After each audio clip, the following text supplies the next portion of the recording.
അസ്സലാമു അലൈക്കും വറഹ്മത്തുള്ളാഹി വബറകാതുഹു. അൽഹംദുലില്ലാഹി വസ്സലാത്തു വസ്സലാമു അലാ റസൂലില്ലാഹി വഅലാ ആലിഹി വസഹ്ബിഹി വമൻ വാല. ഏറെ പ്രിയമുള്ള സഹോദരങ്ങളെ, സഹോദരിമാരെ, അല്ലാഹു സുബ്ഹാനഹു വ തആലയെ ദിക്ർ ചെയ്യാൻ നിരവധി ദിക്റുകൾ നബി സല്ലല്ലാഹു അലൈഹി വസല്ലം നമുക്ക് പഠിപ്പിച്ചു തന്നിട്ടുണ്ട്.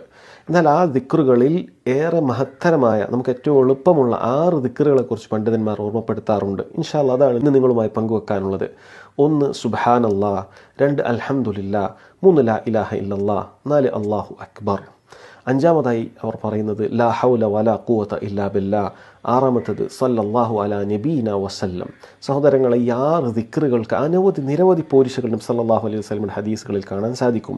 അൽഹംദുലില്ലാ എന്ന് പറയുന്നത് നാളെ പരലോകത്ത് നമ്മുടെ മീസാനിൽ അങ്ങേയറ്റം ഭാരമുണ്ടാക്കുന്ന ഒരു ദിക്റാണത്. അത്ര വലിയ കലിമയാണത്. സുബ്ഹാനല്ലാഹ്, അൽഹംദുലില്ലാ എന്നുള്ളത് ആകാശഭൂമികൾ നിറക്കുമെന്ന് നബി സല്ലല്ലാഹു അലൈഹി വസല്ലം അറിയിച്ചിട്ടുണ്ട്. അതുപോലെ ലാ ഹൗല വലാ ഖുവത ഇല്ലാ ബില്ലാഹ്, അത് സ്വർഗ്ഗത്തിലുള്ള നിധിയാണെന്ന് അറിയിച്ചിട്ടുണ്ട്. അതുപോലെ സല്ലല്ലാഹു അലൈഹി വസല്ലം മേലുള്ള സലാത്ത്, സഹോദരങ്ങളെ, അതിനൊരുപാട് പോരിശകൾ നബി സല്ലല്ലാഹു അലൈഹി വസല്ലം അറിയിച്ചു തന്നിട്ടുണ്ട്.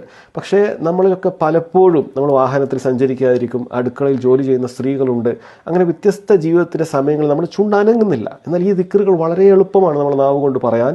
അതുകൊണ്ട് കിട്ടുന്നതാകട്ടെ, നേട്ടമാകട്ടെ, വലിയ പോരിശയാണ്, വലിയ പ്രതിഫലമാണ് നമുക്ക് പരലോകത്തേക്ക് കിട്ടുന്നത്. അതുകൊണ്ട് അവസരം മുതലാക്കുക, പ്രത്യേകിച്ചും ഈ റമളാനിൻ്റെ ദിനരാത്രങ്ങളിൽ.